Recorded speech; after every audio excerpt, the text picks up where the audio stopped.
பன்னீர்செல்வம் ஜெயலலிதாவால் முதலமைச்சராக ஆக்கப்பட்டவர். இருந்தாலும் அப்படிப்பட்டவரை அந்த பதவியிலிருந்து இறக்கி வெளியேற்றியது இதே டிடிவி தினகரன் அப்படிங்கிறது அவருடைய ஆதரவாளர் மத்தியில் ஒரு கொந்தளிப்பு இன்னமும் இருக்கு. நாராயணசாமி ஒரு போட்டியாளராக இருந்தாலும் பிரதான போட்டிங்கிறது டிடிவி தினகரனுக்கும் தங்க தமிழ்ச்செல்வனுக்கும் தான் போட்டி. எப்பவுமே சொந்த ஊரில் யாருக்குமே செல்வாக்கு இருக்காதும்பாங்க. அதேமாரி தான் இவங்களுக்கும் இருக்குது. இவங்க குடும்பத்தாருக்கே சொந்த ஊரில் பெரிய அளவில் செல்வாக்கு இல்லை. யாருக்கு சொல்கிறீங்க? பன்னீர்செல்வம் குடும்பத்தாருக்கு சொல்கிறேன். இந்த தொகுதி வளர்ச்சிக்கு இல்லை புதிய தொழிற்சாலையை கொண்டு வர ஒரு முயற்சி பண்ணியிருந்தாலும் குறைந்தபட்சம் ஒரு பாராளுமன்றத்தில் இந்த கோரிக்கையை வைத்திருந்தால் கூட அவர் மேலே ஒரு கிரேஸ் வந்திருக்கும். ஆனால் அப்படி அவர் எதுவுமே செய்யலை. அப்படிங்கிறனால தான் அவருக்கு அந்த தொகுதி வழங்கப்படலை.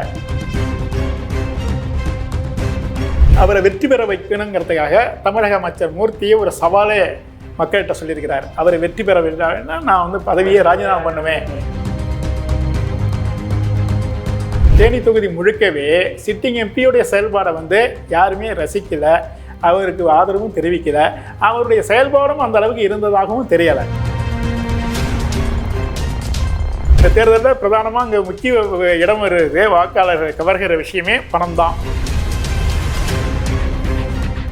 ஐத்தமிழ் நியூஸ் நேயர்களுக்கு வணக்கம்.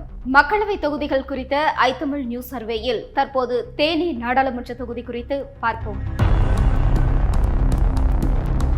மேற்கு தொடர்ச்சி மலையை ஒட்டி அமைந்துள்ள தேனி பாராளுமன்ற தொகுதி இந்த கோடைக்கு ஏற்ப ஓரளவு குளிர்ச்சியாக இருந்தாலும் நடப்பு தேர்தல் களம் தணலாகவே குதிக்கிறது. திமுக வேட்பாளரை அதிக வாக்குகள் வித்தியாசத்தில் வெற்றி பெறச் செய்வேன், ஒருவேளை அவர் தோல்வியடைந்தால் எனது அமைச்சர் பதவியை ராஜினாமா செய்வேன் என தமிழக அமைச்சர் மூர்த்தி தடாலடியாக சவால் விட்டு அனைவரையும் ஆச்சரியத்தோடு கவனம் செலுத்த வைத்திருக்கும் முக்கியமான தொகுதி தேனி. இதில் தேனி மாவட்டத்தை சேர்ந்த பெரியகுளம், போடிநாயக்கனூர், ஆண்டிப்பட்டி, கம்பம் மற்றும் மதுரை மாவட்டத்தில் உள்ள முசலம்பட்டி, சோழவந்தான் ஆகிய 6 சட்டமன்ற தொகுதிகள் அடங்கியுள்ளன. இவற்றில் பெரியகுளம் மற்றும் சோழவந்தான் ஆகிய 2 தனி தொகுதிகள். இங்கு மொத்தமுள்ள வாக்காளர்களின் எண்ணிக்கை 11,12,499 பேர்.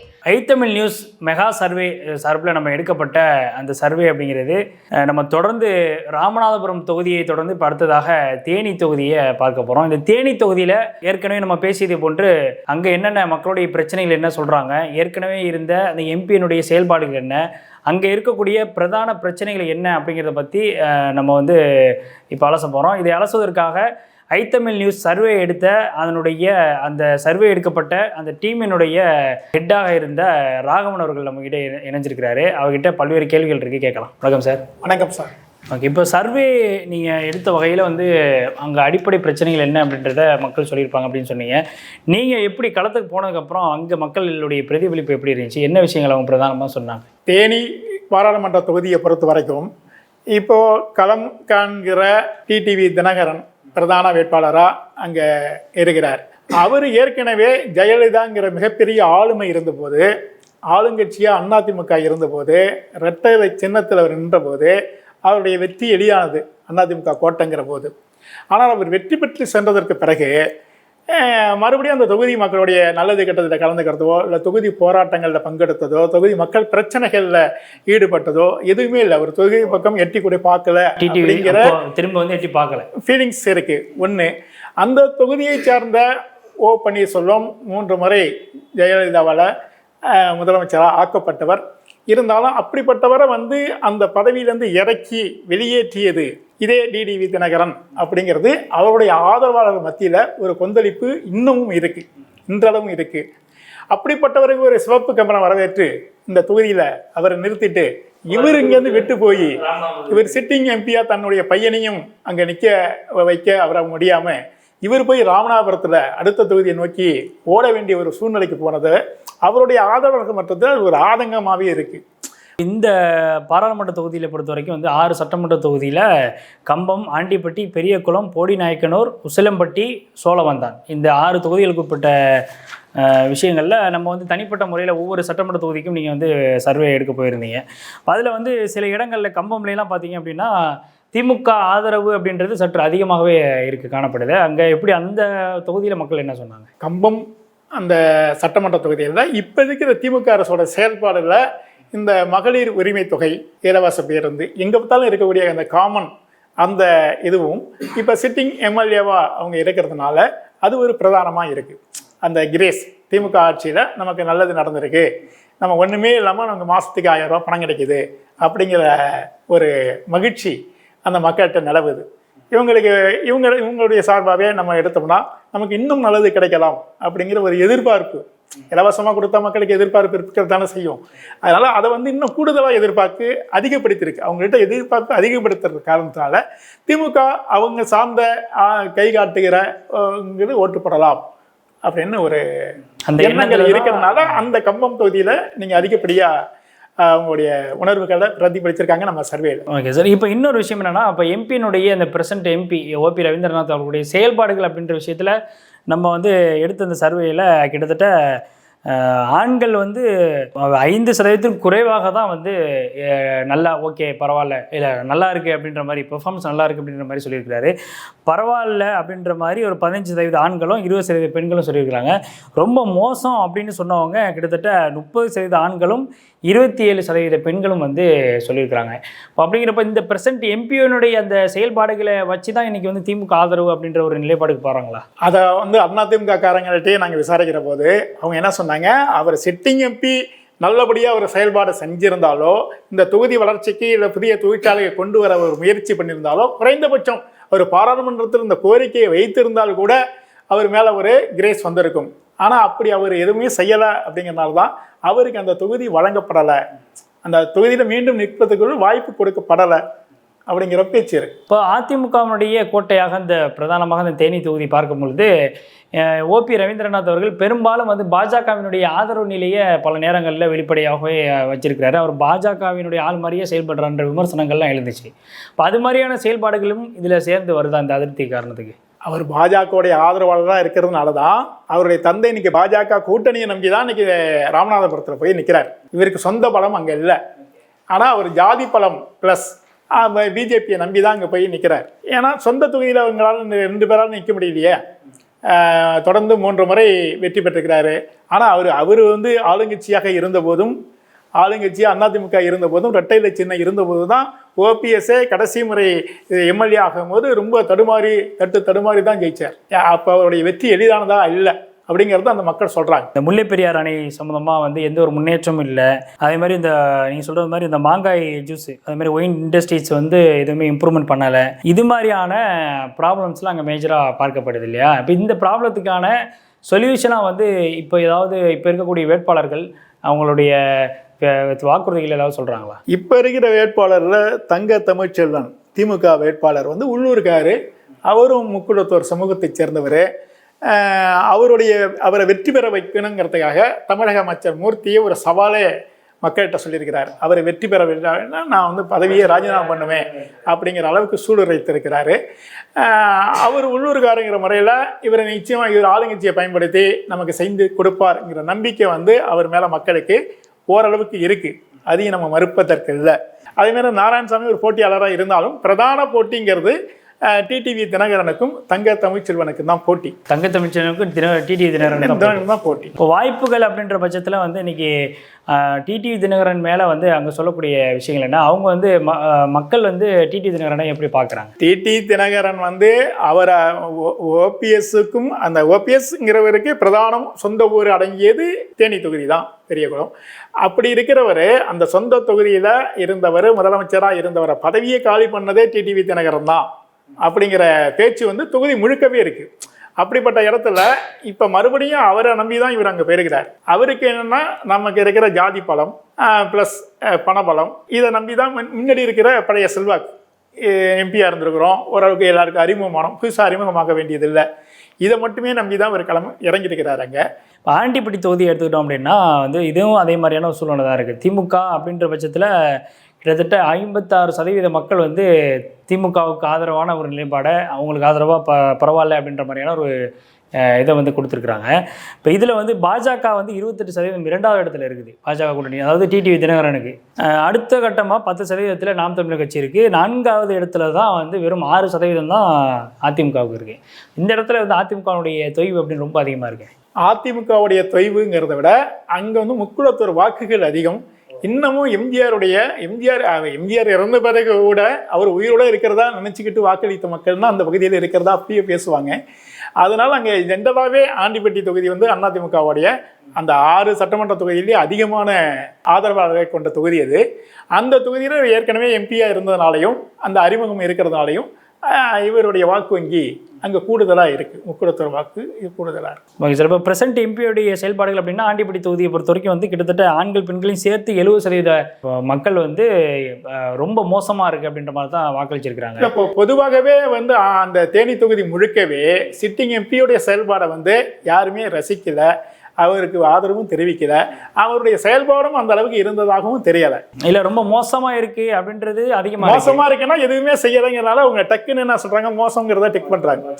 எதுவுமே ஏதாவது செஞ்சு அந்த ஊருக்கு செஞ்சு பரவாயில்லன்னு சொல்கிறதே வெறும் 15% தான் இருக்குது. அதனால எடுப்பிலே மோசம் அப்படின்னு டிக் அடிக்கிறேன். ஓகே. இப்போ பெரிய குளமும் அது மாதிரியான ஒரு சூழ்நிலை இருக்குது சார். பெரிய குளம் எப்படி அங்கே எப்படி மக்கள் சொல்கிறாங்க? பெரிய குளத்திலையும் அவர் ஒரு சொந்த இருப்பிடம் வசிக்கிற ஊர் அது. எப்பவுமே சொந்த ஊரில் யாருக்குமே செல்வாக்கு இருக்காதும்பாங்க.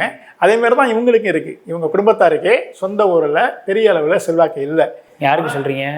பன்னீர்செல்வம் குடும்பத்தாருக்கு சொல்கிறேன். அவங்களுடைய என்டையர் கூட அவர் எம்எல்ஏவாக இருந்தார், அவர் பையன் எம்பியாக இருந்தார், இருந்த முதலமைச்சராக இருந்தார். இருந்தாலும் கூட பெரிய குளத்திற்கு இவர் முதலமைச்சராக இருக்கிற காலகட்டத்தில் ஏதேனும் பேர் சொல்கிற அளவுக்கு பெரிய ஒரு தொழிற்சாலைகளை அங்கே கொண்டு வந்திருக்கலாம். அந்த தொகுதி மக்களுடைய வாழ்வாதாரத்தை இம்ப்ரூவ் பண்ணுறதுக்கு ஏதேனும் செய்திருக்கலாம். அப்படியெல்லாம் செய்யலை. அவர் செல்வாக்கு அப்படிங்கிறது அவங்களோட சொந்த செல்வாக்கை அதிகரிச்சிருக்காங்களே ஒழிய தொகுதியுடைய செல்வாக்கு, தொகுதி மக்களுடைய செல்வாக்கு, வாழ்வாதாரம், இந்த மாதிரி முக்கிய பிரச்சனைகள்லாம் அவங்க கவனம் செலுத்தலை அப்படிங்கிற ஒரு குமுறல் அந்த மக்கள்கிட்ட இருக்குது. Okay sir. இப்போ அடுத்ததாக நம்ம பார்க்குற சட்டமன்ற தொகுதிங்கிறது போடிநாயக்கனூர்.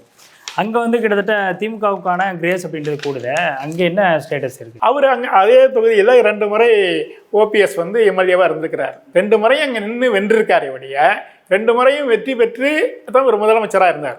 அந்த காலகட்டங்களில் அவர் எம்எல்ஏவாக இருந்த காலகட்டத்தில் முதலமைச்சராக இருந்திருக்கார். அப்படி முதலமைச்சராக இருக்கும்போது தனக்கு வாக்களித்த அந்த மக்களுக்கு இல்லை அந்த தொகுதிக்கு ஏதேனும் நல்லது செய்து இருக்கணும்ல. இயல்பாக அந்த மக்களுடைய எதிர்பார்ப்பு அப்படி இருக்கு. நம்ம ஒரு எம்எல்ஏ அவர் தான் முதலமைச்சராக இருக்கார், அப்போ நமக்கு நல்லதுன்னா செய்வார், நம்ம நல்லா ஒரு தொழிற்சாலை கொடுத்துப்பார், வாழ்வாதாரம் கொடுத்துப்பார் அப்படின்னு ஒரு இப்போ அந்த அதிருப்தி அப்படின்றது பாஜக கூட்டணியில் டிடிவி தினகரன் இருக்கிறனால இப்போ அவருக்கு அந்த அதிருப்தி அப்படின்றது இது மூலமாக ரியாக்ட் பண்ணுறாங்களா? ஆமாம், அது அதிருப்திங்கிறது டிடிவி தினகரனுக்கு போகிற ஓட்டு, ரெட்டலைக்கு உள்ள ஓட்டு, ரெட்டலை சின்னத்தோட ஒரு நிற்கிறாரு அதிமுகவில், அவர் முக்குளத்தோடு தானே.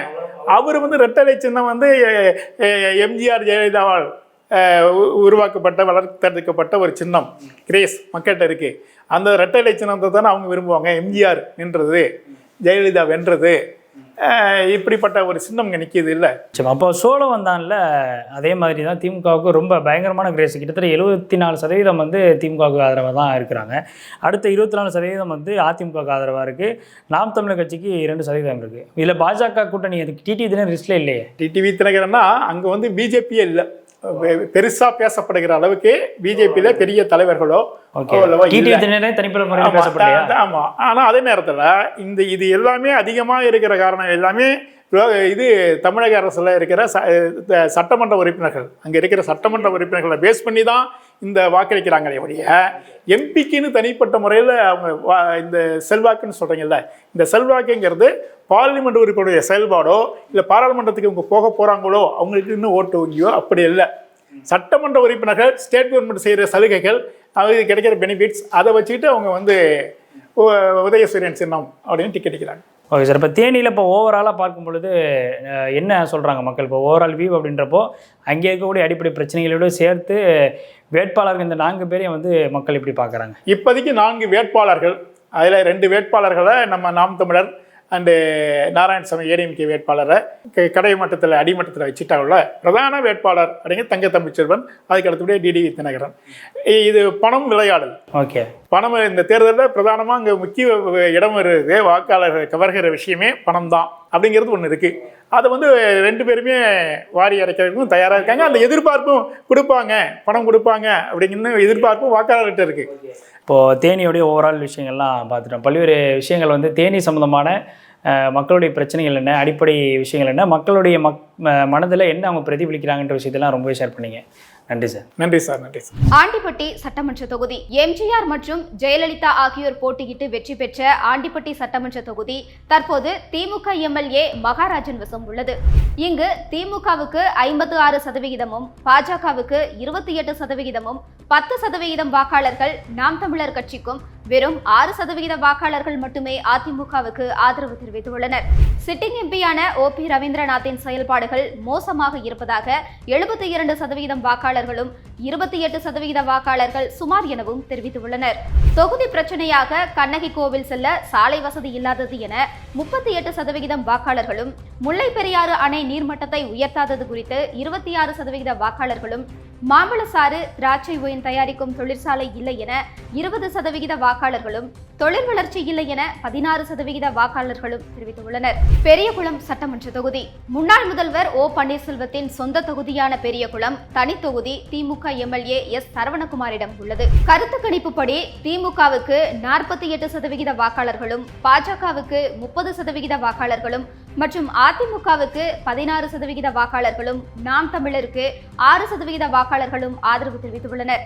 தொகுதி MP ரவீந்திரநாத்தின் செயல்பாட்டை பொறுத்தவரை 14% வாக்காளர்கள் சிறப்பு எனவும் 62% வாக்காளர்கள் மோசம் என்பதாகவே கருத்து கூறியிருக்கின்றனர். போடிநாயக்கனூர் சட்டமன்ற தொகுதி ஏலக்காய் நகரம் என்னும் பெருமையை பெற்ற போடிநாயக்கனூர் மேற்கு தொடர்ச்சி மலைகளின் அடிவாரத்தில் அமைந்துள்ளது. 2011 முதல் 2021 என 3 தேர்தல்களிலும் O பன்னீர்செல்வமே எம்எல்ஏவாக தொடரும் நிலையிலும் சர்வே முடிவுகளின்படி தொகுதியில் திமுகவுக்கு 61% வாக்காளர்களும், பாஜகவுக்கு 20% வாக்காளர்களும், அதிமுகவுக்கு 12% வாக்காளர்களும், நாம் தமிழர் கட்சிக்கு 7% வாக்காளர்களும் ஆதரவு அளித்துள்ளனர். எம்பியின் செயல்பாடு சுமாராக இருப்பதாக 89% வாக்காளர்களும், 11% வாக்காளர்கள் மோசமாக இருப்பதாகவும் கணிப்பு தெரிவித்துள்ளனர். சோழவந்தான் சட்டமன்ற தொகுதி வைகை ஆற்று படுகையில் அமைந்துள்ள மதுரை மாவட்டத்தை சேர்ந்த இந்த தொகுதி விவசாயத்துக்கு பெயர் போனது. 1971 முதல் திமுக அதிமுக என மாறி மாறி வெற்றி பெற்று வரும் இந்த தொகுதி தற்போது திமுகவின் வெங்கடேஷன் வசம் உள்ளது. இங்கு திமுகவுக்கு 77% வாக்காளர்களும், அதிமுகவிற்கு 24% வாக்காளர்களும், நாம் தமிழருக்கு 2% வாக்காளர்களும் சர்வேயில் ஆதரவு தெரிவித்துள்ளனர். எம்பியின் செயல்பாட்டை பொறுத்தவரை கடும் அதிருப்தியே நிலவுகிறது. 85% மோசம் என்றும் தலா 10% சிறப்பு மற்றும் சுமார் என்றும் தெரிவித்துள்ளனர். உசிலம்பட்டி தொகுதி 4 பக்கமும் மலைகளால் சூழப்பட்டுள்ள மதுரை மாவட்டத்தை சேர்ந்த உசிலம்பட்டி தொகுதி ஃபார்வர்ட் பிளாக் கட்சியின் கோட்டையாக இருந்து வந்தது. கடந்த 2 தேர்தல்களில் அதிமுக வசமாகியுள்ளது. தற்போது ஐயப்பன் இந்த தொகுதியின் எம்எல்ஏவாக உள்ளார். ஐத்தமிழ் சர்வே படி இங்கு 61% வாக்காளர்கள் திமுகவிற்கும், அதிமுகவிற்கு 29% வாக்காளர்களும், 10% பேர் நாம் தமிழர் கட்சிக்கும் ஆதரவு தெரிவித்துள்ளனர். சிட்டிங் MP ரவீந்திரனின் செயல்பாடு மோசம் என்றே 67% வாக்காளர்கள் தெரிவித்துள்ளனர். ஐத்தமிழ் சர்வே எடுத்த முடிவுகளின்படி ஒட்டுமொத்தமாக தேனி மக்களவை தொகுதியை பொறுத்தவரை 59% வாக்காளர்களின் ஆதரவினை பெற்று திமுக முதலிடத்தில் இருக்கிறது. அதிமுக 17%, பாஜக 16% பெற்று அடுத்தடுத்த இடங்களை பிடித்துள்ளது. நாம் தமிழர் கட்சி 6% வாக்குகளுடன் 4வது இடத்தை பெற்றுள்ளது.